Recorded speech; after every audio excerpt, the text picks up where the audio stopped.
Okay, अपन अभी क्या पढ़ने वाले हैं, for introduction in scope in the forensic medicine. सबसे पहला क्वेश्चन हमारा फॉरेंसिक मेडिसिन होता क्या है। तो फॉरेंसिक मेडिसिन या फिर लीगल मेडिसिन या फिर स्टेट मेडिसिन, तीनों सेम चीज़ होता है ना। सिंपल से इसका डेफिनेशन है कि पहला चीज़ ये हमारे मेडिकल साइंस का ब्रांच होता है, जिसमें हम लोग अप्लाई करते हैं हमारे मेडिकल नॉलेज को जस्टिस के केस में, जस्टिस के लिए, है ना। तो फॉरेंसिक क्या होता है, ग्रीक वर्ड से आया हुआ है, जिसका मतलब क्या होता है, ओपन फोरम होता है ना, पब्लिक डिबेटिंग प्लेस बोलते हैं अपन इसको। और ये क्या करता है, मेनली एक्ट एज करता है एज ए ब्रिज किसके बीच में, लॉ और मेडिसिन के बीच में, है ना। मतलब कि medical aspect of the law के साथ ये डील करता है। इसके दो टाइप होते हैं, पहला क्लिनिकल फॉरेंसिक मेडिसिन, सेकेंड होता है फॉरेंसिक पैथोलॉजी। फॉरेंसिक पैथोलॉजी में अपन डेथ से रिलेटेड स्टडी करते हैं, लाइक ऑटोप्सी फाइंडिंग हो गया या फिर टाइम डेथ का टाइम एस्टिमेशन, ये सारा चीज़ होता है अपन फॉरेंसिक पैथोलॉजी में आएगा।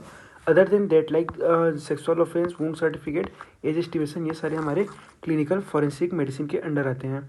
फिर होता है मेडिकल ज्यूरिस्प्रूडेंस, है ना। तो ज्यूरिस मतलब होता है लॉ, प्रूडेंस मतलब होता है नॉलेज। तो जो लॉ का नॉलेज होता है उसको हम अप्लाई करते हैं मेडिकल के फील्ड में, इसको बोलते हैं मेडिकल ज्यूरिस्प्रूडेंस।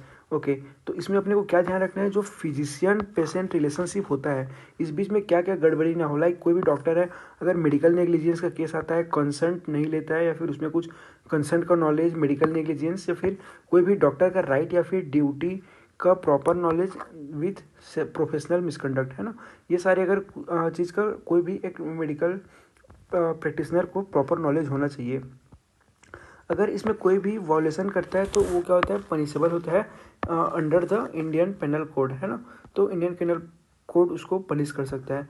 नेक्स्ट होता है medical ethics and medical etiquettes होता है। तो मेडिकल एथिक्स क्या होता है, सिंपल सा डेफिनेशन में पढ़ेंगे कि it deal with the moral principle which should guide the member of medical profession in the dealing with each other with their patient as well the state, है ना।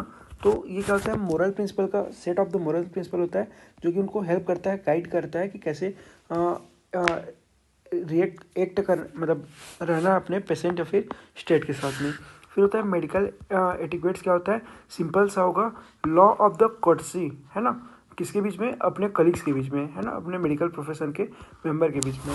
फिर देखेंगे स्कोप, क्या क्या स्कोप होता है फॉरेंसिक मेडिसिन में। सबसे पहले चीज़ अपने को पता है कि फॉरेंसिक मेडिसिन जो होता है वो कम्प्लीटली क्राइम के है ना, क्राइम अगेंस्ट ह्यूमन बींग से डील करता है। ओके, तो अगर कोई भी एक फॉरेंसिक मेडिसिन एक्सपर्ट है, फॉरेंसिक एक्सपर्ट है, तो वो क्या करेगा, उसमें तीन प्रॉपर्टी होनी है, सीधी सी बात, वो अपना प्रॉपर जो कॉमन सेंस है अलॉन्ग विद जो अभी तक उसको नॉलेज है एंड एक्सपीरियंस है, उन सब का अप्लाई करके अप्लाई करेगा। ओके, तो फॉरेंसिक मेडिसिन क्या क्या इन्वॉल्व करता है, पहला ऑब्जर्वेशन, कोई भी जैसे फैक्ट होता है तो उसको प्रॉपरली ऑब्जर्व करेगा, उससे रिलेटेड डाटा कलेक्ट करेगा, इंटरप्रेट करेगा और अपने अकॉर्डिंग फाइनली कंक्लूड करेगा, या फिर जो भी इंफॉर्मेशन है गैदर हुआ होगा उसको रिकंस्ट्रक्ट करेगा बेस्ड ऑन द जो भी इवेंट हुआ है, मेडिकल लीगल एग्जामिनेशन का अपना रिपोर्ट बनाने में हेल्प करेगा। ओके, ये सारे जो भी हमने पढ़ा कि ऑब्जर्वेशन, करेक्शन, इंटरप्रिटेशन, ये सारे किस केस में कॉमनली यूज होते हैं, लाइक बोल सकते हैं क्रिमिनल केस होता है ना, होमिसाइड, सुसाइड, असॉल्ट या फिर sexual offence, traffic accident, poisoning, ये सारे केस में। ओके, फिर ये सब कलेक्ट करने के बाद क्या करेगा, डॉक्टर जो है कोर्ट में अपीयर होगा एज ए एक्सपर्ट विटनेस, और क्या करेगा, जो भी एविडेंस है उसको डिस्पोज कर देगा। ओके, नेक्स्ट क्या होता है, सब इसका ज़्यादा इंपॉर्टेंस कब होता है, जब सडन डेथ होता है उस केस में मेडिकल डॉक्टर का एज ए मेडिकल विटनेस, है ना, बहुत इंपॉर्टेंट होता है to establish the cause of the death. Okay, फिर है what are the condition in which doctor call to the court, doctor को कौन से कंडीशन में अपन कोर्ट में बुला सकते हैं।